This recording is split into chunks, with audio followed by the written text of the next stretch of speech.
Welcome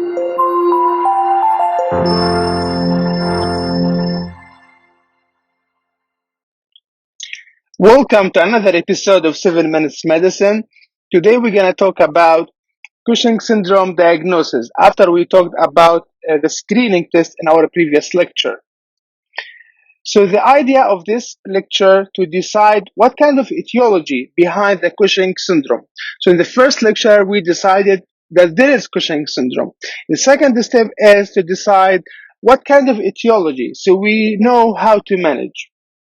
So we start by ordering the blood level of ACTH. If the ACTH less than 5 picogram per ml, this is ACTH independent, not related to the excess ACTH production. Cushing syndrome most likely comes from the adrenal gland itself. And the etiology include cancer, adenoma, bilateral hyperplasia.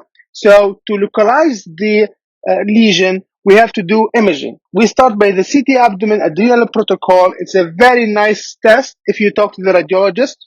And then after that, if there is no mass showing on that exam, you might need further imaging like MRI or PET scan. Let's say that the ACTH came back high when you first ordered the ACTH, above 20 picogram. This is ACTH-dependent Cushing syndrome. So the ACTH is the derived behind the Cushing syndrome. And this may be either ACTH from the pituitary gland or ACTH from ectopic source, outside, like lung cancer, for example. So to know which is what, we have to order further testing. First test, we can order CRH stimulation test. So if CRH was able to stimulate the ACTH production, like the ACTH production increased after administering CRH, this indicates pituitary origin because the axis is still intact. If was not able to stimulate, this indicates ectopic origin. The next test we can do, high dose dexamethasone suppression test, and this test is 8 milligram, but the low dose is 1 milligram only. So this test is 8 times more than the low dose suppression test. We give it at 11 p.m., then we measure the cortisol next morning. The difference here, we have also to measure the cortisol in the morning before the dexamethasone. And we compare the results together. If there is decrease 80% or more, this is indicating also pituitary origin. The last test we can do, desmopressin suppression test. It is the same principle. It's also suppress the pituitary production. But the thing is here, this is this common to be used. The two more commonly used tests are the CRH stimulation test and the high dose dexamethasone suppression test. Manicillin do both of them.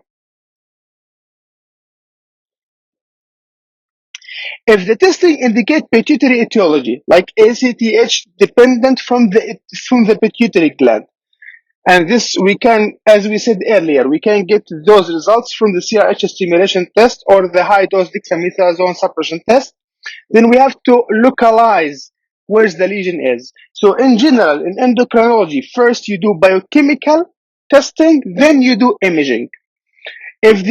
If you find a lesion or a mass in the pituitary gland more than 6 millimeter, this is most likely the cause of the Cushing syndrome.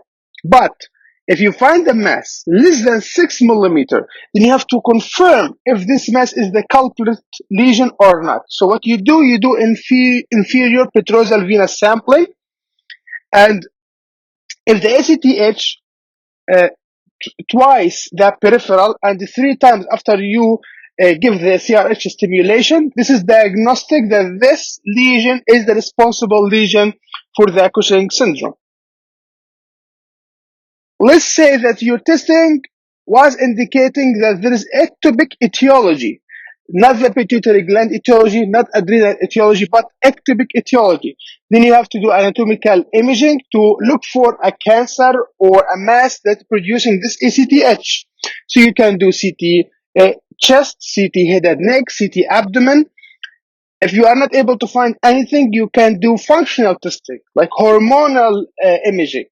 like equilibrium scale for neuroendocrine tumor. So as we said earlier, we talked about the cases where ACTH is low. This most likely adrenal. And also when ACTH is high, more than 20. This is either ectopic or pituitary origin. And we talked about how to use CRH stimulation test and dexamethasone suppression test to differentiate. Right now, let's talk about if we have intermediate results, like ACTH from 5 to 20 picogram per ml. What we should do next? First, you have to repeat ACTH to confirm the results. Second, what you can do is you can depend on the Diaz level. Diaz is produced by the stimulation of the ACTH. So let's assume that this is adrenal origin Cushing syndrome. The adrenal will produce too much cortisol. This cortisol will suppress ACTH production. And if the ACTH is suppressed, the DIA will not be produced. So the DIA will be low. But if the DIA is high, that tells you that there is ACTH stimulating DIA's production. So this is ACTH-dependent Cushing syndrome. What you can also do, you can do CRH stimulation test.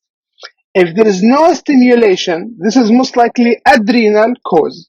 Or it can be ectopic, but in the ectopic, the ACTH level will be high.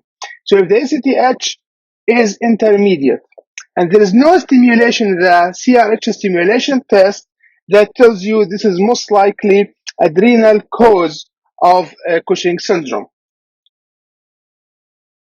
Thank you so much for listening to our lecture. I hope you enjoyed it. Please subscribe to our channel if you like our content.